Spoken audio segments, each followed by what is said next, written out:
Hello everyone, this is Crota giving you a shoutcast in Game 3 in a series. I don't know if it's a best of 3, best of 5, or whatever. They don't keep that on the website for me. Anyways, we have Unix spawning as the yellow Terran player on the south side of the map. Meanwhile, Grubby spawning on the north side of the map as the green Protoss. Thanks for watching, thanks for listening already. If you guys have not done so, I'm just going to give you a gentle reminder to subscribe. For some reason, a lot of people are like, I don't remember to subscribe until you let me know. And I'm like, how can you not know to subscribe to what you like? Hopefully you like what you're watching. Otherwise, you're just asking for more and more punishment. As Grubby doing a delay, or that looked to be a delayed. Nope, that wasn't a delayed. That was your standard build. I got the colors confused for just a moment. Protoss naturally looks yellowish to me, so I was looking at 10 or 11, and yeah, not quite right. Unix now making his way over here. A very nice move by Unix, deciding to build a supply depot here. You may be wondering why that's the case. The reason why is, majority of the time, a proxy pylon will be placed here, here, or here if your opponent is trying to do some cheese on you. By placing down the supply depot over here, not only do you gain sight onto this corner, and in addition, any drops that may be coming into the north side, you also deny the ability of your opponent to warp in a gateway. Gateways are rather large buildings, they have large footprints, and by putting in the supply depot here, a gateway obviously cannot be placed there either, so you deny one of the possible two locations for that gateway and a zealot rush. Marines are going to be trained as a refinery now being placed down by Unix. Once again, standard play, nothing out of the ordinary.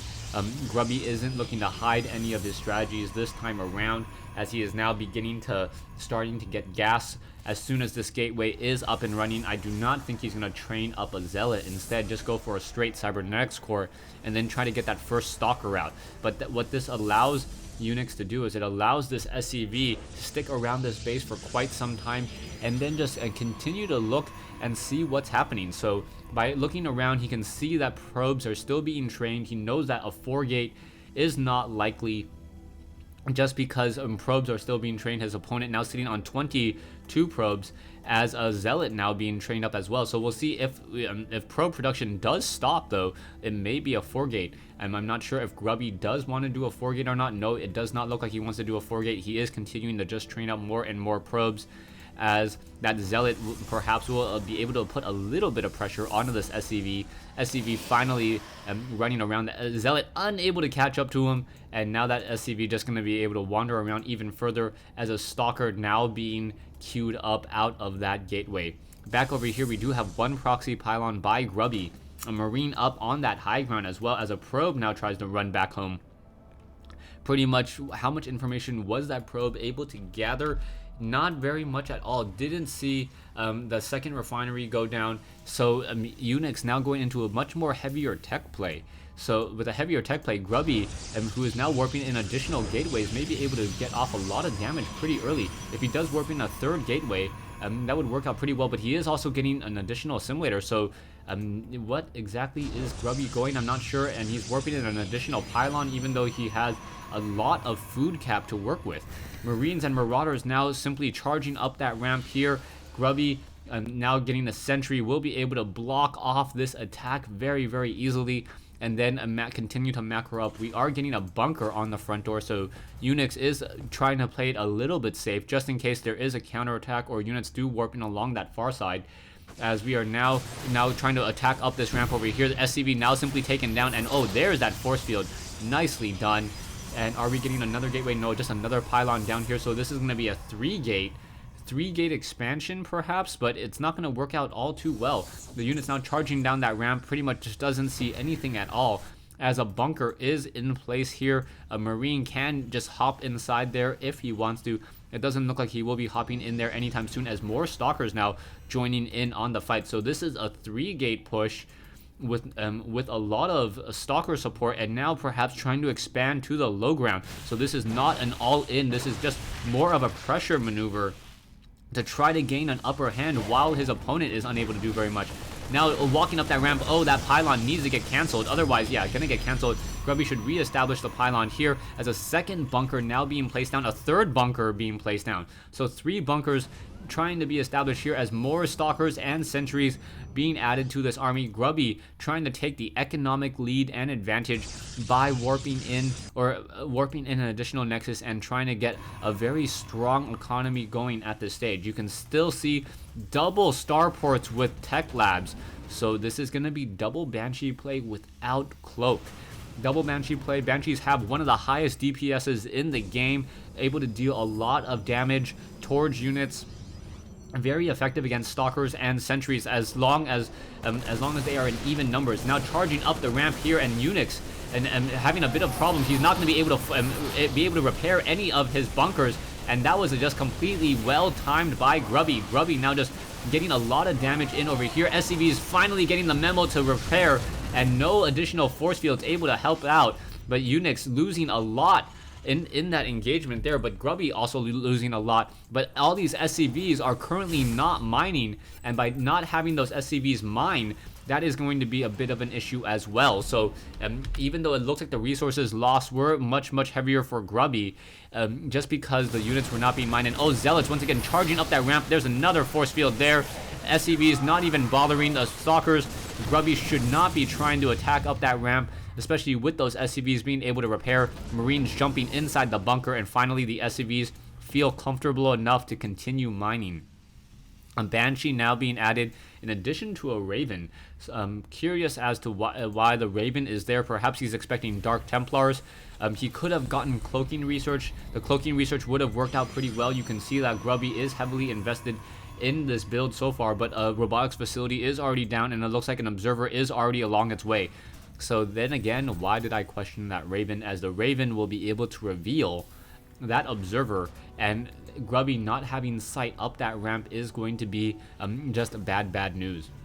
The observer now wandering around. Grubby cannot see what's inside those bunkers. He knows that there's something in them, but he can't really see what is in them. He knows that there are some Marines, as the Marines almost able to shoot down that last observer. Poor slow-moving observer never stood a chance.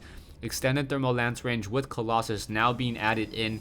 Grubby hoping to get a lot of damage, but the problem is going to be whether or not he's able to stop these Banshees. 3 Banshees deal a significant amount of damage, 60 damage per second.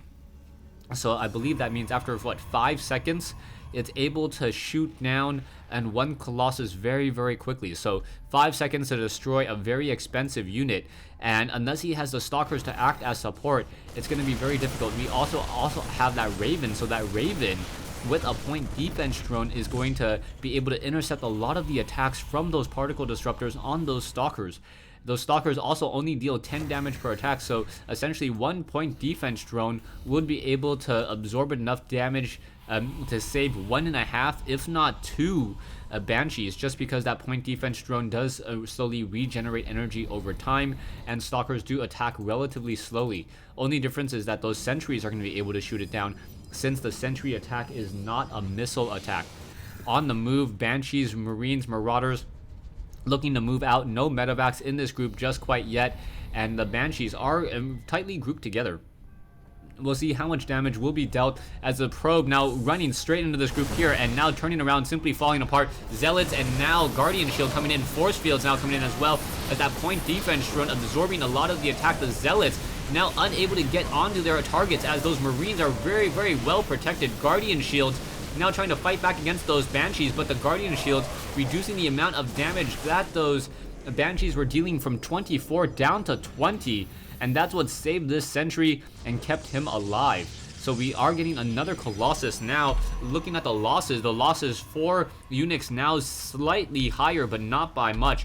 Income wise though, Protoss, Grubby has such a strong advantage at this stage that SCVs are also in the process of being transferred, but there's only 32 harvesters compared to 60, so that is a very big difference.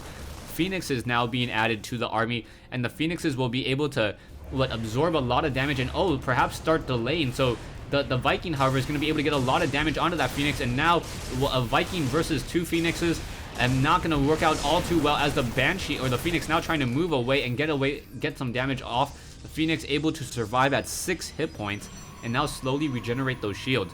In a one-on-one fight, a Phoenix does beat a Viking. I have tested it. If you don't believe me, try it on your own. The Phoenix does beat a Viking if they are even in upgrades. Phoenix now moving out, and this Phoenix is, in addition, moving out the factory now, trying to move away. And there is, a decent number of Phoenixes. So those Phoenixes are going to perhaps get some damage onto those Vikings. And if the Vikings are not micro, they will be fighting against the Phoenixes instead of trying to shut down those Colossi.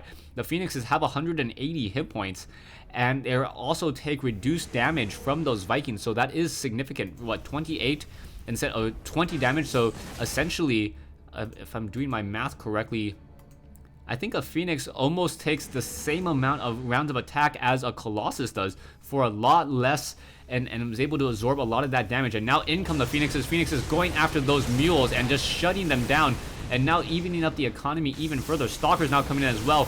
Guardian shields, force fields now already in position. The Marines and the Marauders not going to have a very easy time at all as the Phoenixes are backing off. SCVs coming off the mineral line, and now Guardian shield doing a great job just preventing a lot of that damage. The Phoenixes going after the Vikings as they should be, as the Colossi, 3 Colossi just simply mowing over the rest of this Marine Marauder army. The Stalkers, however, need to be careful. If the Stalkers get shut down, the Vikings are going to have their way, and he has to be careful. The Stalkers now need to finish off the Vikings as there are now more and more units coming in.